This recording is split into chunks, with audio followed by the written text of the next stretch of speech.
ในกามนหักสองเฮาเป็นเพียงลมคืนคมเมื่อพากจากกันความหักคนหักมาไกลห่างจืดจางนางห่างไปโอ้หักโอ้จริงจากหญิงที่งามสมเขาใส่ข้าลมหลอกเขาสมใจแล้วหนีจากไปอยู่ในเมืองแดนศรีวิไลน้ำใจนั้นบ่เห็นมีคนมีเงินนั้นคือเศรษฐี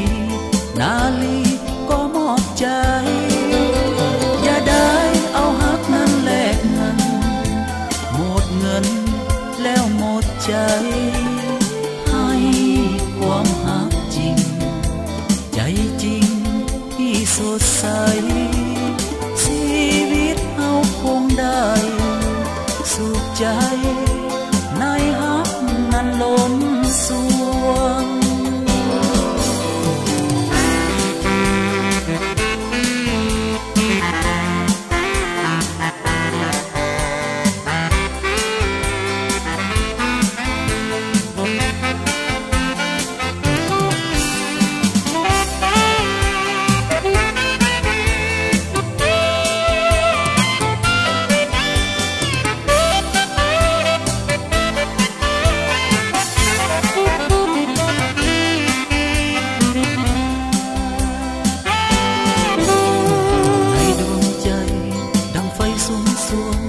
สุดห่วงหักในกามน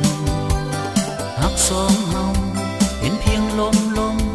คืนคมเมื่อพากจากกันความหักคนหักมาไกลห่างจืดจางนางห่างไป